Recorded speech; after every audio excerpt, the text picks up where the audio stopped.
السلام علیکم عزیز طلباء و طالبات، علم کی اس خوبصورت بزم میں آپ سب کو خوش آمدید۔ امید واسی کہ آپ سب صحت مند، خوش و خرم اور کچھ نیا سیکھنے کے لیے تیار ہوں گے۔ آج ہم ایک ایسے موضوع پر بات کریں گے جو آپ کی تعلیمی زندگی میں یقیناً مفید ثابت ہوگا۔ تو آئیے وقت ضائع کیے بغیر اپنے سبق کا باقاعدہ آغاز کر لیتے ہیں۔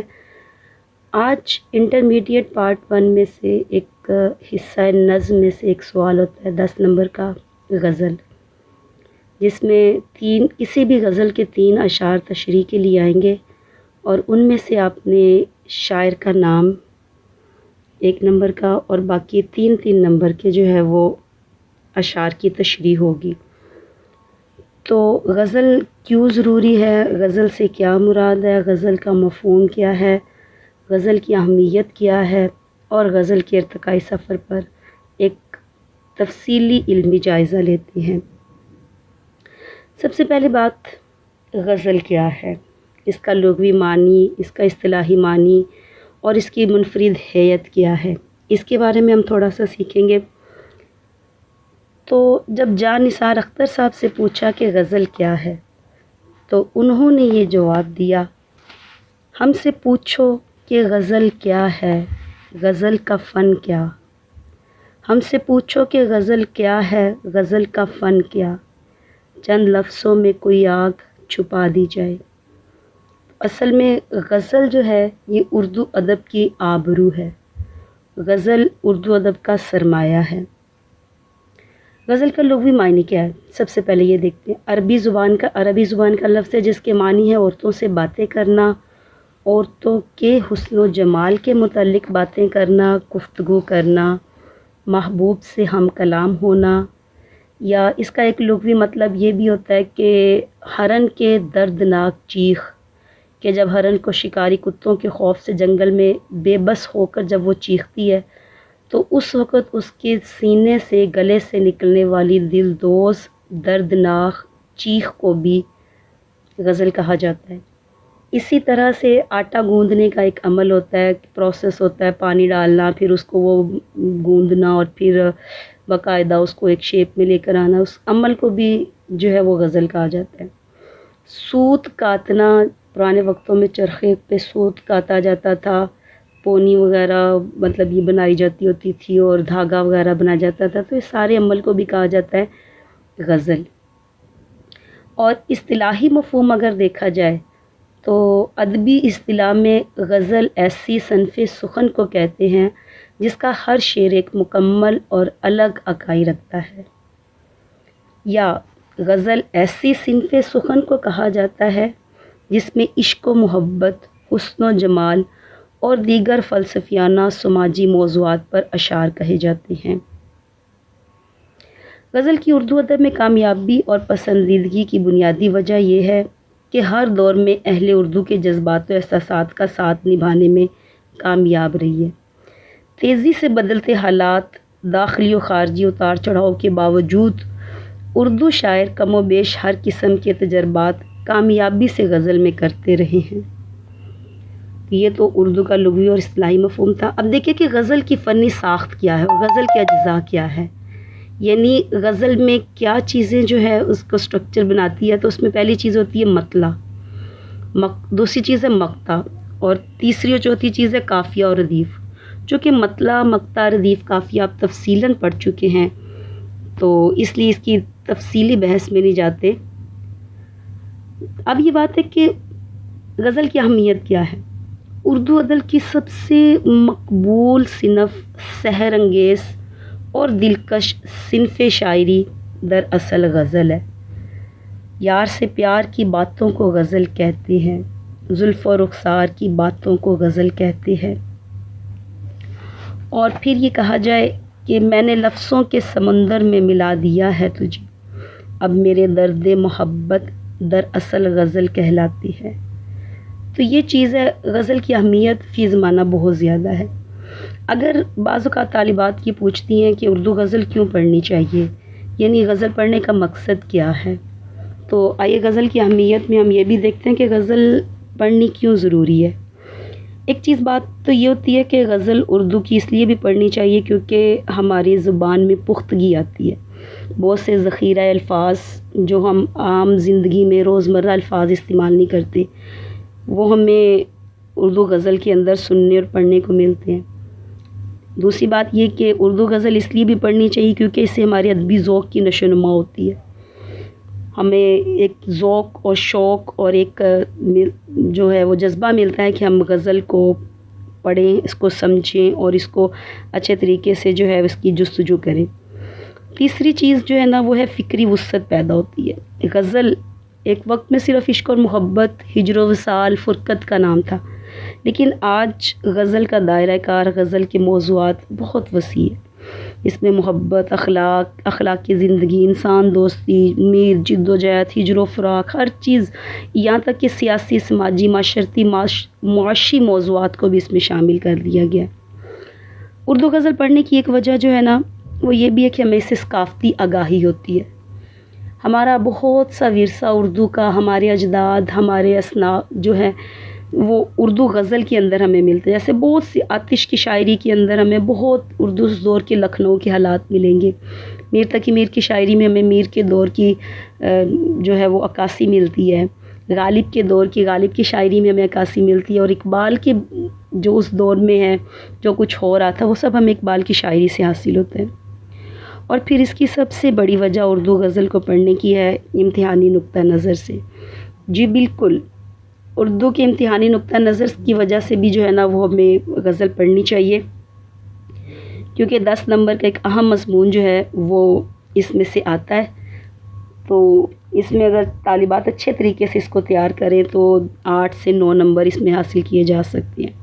اور سب سے بڑی بات اردو غزل کی اہمیت اس وجہ سے بھی ہے کہ اس سے انسان کی جمالیاتی حس کی تسکین ہوتی ہے. اللہ تعالیٰ نے انسان کو حواس خمسہ کے ساتھ ساتھ ایک اور حس دی ہے، وہ ہے جمالیاتی حس. ہر انسان اپنے وقت کو سے جب وہ تنگ آ جاتا ہے، جب وہ تھک جاتا ہے تو کچھ دیر کے لیے اپنے ذہن کو سستانے کے لیے زندگی سے لطف اندوز ہونا چاہتا ہے. اب اگر آج کے دور میں اگر دیکھیں آپ تو آپ موبائل لے کے بیٹھ جاتے ہیں یا کوئی فلم یا ڈرامہ یا شارٹس یا کوئی ویڈیوز وغیرہ دیکھتے ہیں، فیس بک، ٹک ٹاک، کچھ بھی آپ دیکھ کے اپنا جو ہے نا وہ دل بہلاتے ہیں، انٹرٹینمنٹ حاصل کرتے ہیں. اس دور میں جب کہ یہ ساری چیزیں موجود نہیں تھیں، اس دور میں جمالیاتی حس کی تسکین کے لیے لوگ اردو غزل پڑھا کرتے تھے، سنتے تھے، باقاعدہ مشاعرے کیا کرتے تھے. تو یہ ساری وجوہات ہے غزل کی اہمیت، اس وجہ سے غزل پڑھنے کے بارے میں. اب یہ دیکھیں کہ غزل کے بے پناہ مقبولیت کے اسباب کیا کیا ہیں، یعنی غزل آج اس دور میں اتنی مقبول کیوں ہے. تو اس کی وجہ سب سے بڑی یہ ہے کہ غزل جو ہے وہ اجاز اور اختصار کا نام ہے. سب سے بڑی غزل کی یہ خوبی ہے کہ یہ دریا کو کوزے میں بند کرتی ہے. ایک وقت تھا کہ لوگ 1700، 1800، 2000، 5000 تک جو ہے نا وہ مثنویاں اشعار لکھا کرتے تھے، اس میں طویل داستانیں اور قصے بیان کیا کرتے تھے. لیکن غزل کے کم از کم 5 اور زیادہ سے زیادہ 17 یا 19 اشعار ہوتے ہیں. ان اشعار میں دریا کو کوزے میں بند کیا جاتا ہے، بڑی بڑی باتوں کو ایک چند مصروں کے اندر، اشعار کے اندر بیان کیا جاتا ہے. بعض اوقات 2 مصروں میں شعر میں جو صدیوں کا فلسفہ چھپا ہوتا ہے، تجربات چھپے ہوتے ہیں. نمبر 2، غنائیت اور موسیقی کا احساس ہوتا ہے. غزل کی بے پناہ مقبولیت کا ایک سبب یہ بھی ہے کہ خاص بحروں، ردیف اور قافیے کے استعمال سے غزل میں ایک نغمگی پیدا ہوتی ہے جو پڑھنے اور سننے والوں کے کانوں میں ایک امرت گھولتی ہے. اور تیسری چیز آفاقی جذبات. غزل میں ان آفاقی جذبات پائے جاتے ہیں، یعنی تمام لوگوں کے دلی جذبات، مادی، حقیقی، عشقیہ، روح کی پکار، مٹی کی خوشبو، یہ ساری باتیں جو ہے نا وہ غزل کے اندر پائی جاتی ہے. اب بات کرتے ہیں کہ غزل کی ابتدا کیسے ہوئی. اردو غزل میں ہم حصہ غزل میں جانے سے پہلے کچھ نہ کچھ اس کی اہمیت اور اس کے بارے میں پتہ ہونا چاہیے کہ غزل اردو ادب میں آئی کیسے. تو دراصل عربی قصیدے سے دور جدید کے جدید ترین افکار تک کا سفر ہوا ہے غزل کے ذریعے. کس طرح سے؟ چونکہ غزل لفظ ہی عربی زبان کا ہے تو کہا یہ جاتا ہے، پہلے کہتے تھے کہ غزل ایک الگ صنف نہیں ہے بلکہ عربی زبان کا جب وہ قصیدہ کہا کرتے تھے تو قصیدے کے کچھ اجزاء ہوتے ہیں، قصیدے میں کچھ حصے ہوتے ہیں، جیسے تشبیب، اس کا تمہیدی حصہ، پہلا حصہ جو ہے نا وہ تشبیب کہتے ہیں اس کو، یا نصیب کہتے ہیں، تو دوسرا جو ہے وہ گریز ہے، پھر تیسرا مدح ہے، پھر چوتھا طلب ہے، اور اس کے بعد دعا ہے۔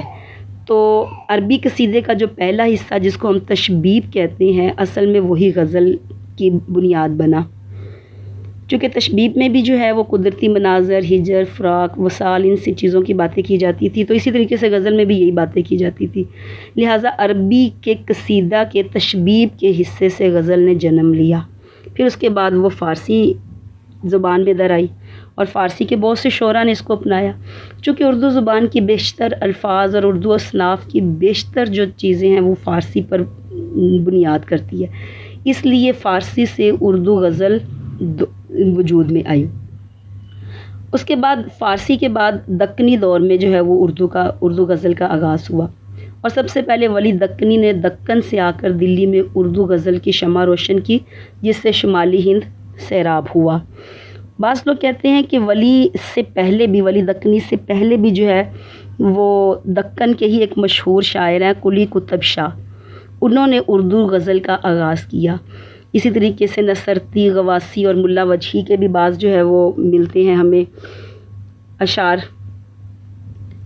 اور اس کے بعد جو دور شروع ہوا یہ اردو ادب کا سب سے زرعی دور تھا۔ ولی دکنی کا دور جو تھا وہ اردو غزل کا کلاسیکی دور سب سے اہم اور سب سے جو منفرد دور تھا، اور اس کو سب سے زرعی دور بھی کہا جاتا ہے۔ ولی دکنی کے بعد میر درد اور سودا کا دور آیا۔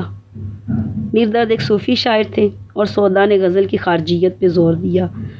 اسی دور میں جس کو کلاسیکی دور کہا جاتا ہے یا دکنی دور کہا جاتا ہے، اسی دور میں لکھنوی شعراء نے بھی اپنا اہم کردار ادا کیا، جن میں انشا، جرت، ناسخ اور آتش کے نام خاصے مشہور ہیں، اور انہوں نے دہلوی دور کے ساتھ ساتھ داخلیت کے ساتھ ساتھ خارجیت پہ بھی زور دیا۔ ان کے بعد دور آیا غالب، ذوق اور مومن کا دور، اور ساتھ ہی غالب نے جو ہے وہ اردو غزل کو فکر و فلسفے سے روشناس کروایا، مومن نے حسن و عشق کے موضوعات کو اپنایا۔ غالب کے دور کے ساتھ ہی حسرت موہانی اور اقبال کا دور شروع ہوتا ہے، اسی کو ہم کلاسیکی عروج کا دور کہتے ہیں۔ اس کے بعد دور جدید شروع ہوا، جس میں دور جدید میں آج کل کے شعراء جیسے احمد فراز ہے، قتیل شفائی ہے، منیر نیاسی ہے، یا اسی طریقے سے احمد ندیم قاسمی ہے، پروین شاکر ہے جدید دور کی شاعرہ میں۔ تو اس طریقے سے اردو غزل نے اپنا ارتقائی مراحل جو ہے وہ طے کیے۔ بہرحال اردو شاعری میں غزل کی بہت زیادہ اہمیت ہے، غزل دلوں کی دھڑکن اور ہماری تہذیب کی لازوال امین ہے، اور رشید احمد صدیقی کہتے ہیں کہ غزل اردو ادب کی آبرو ہے۔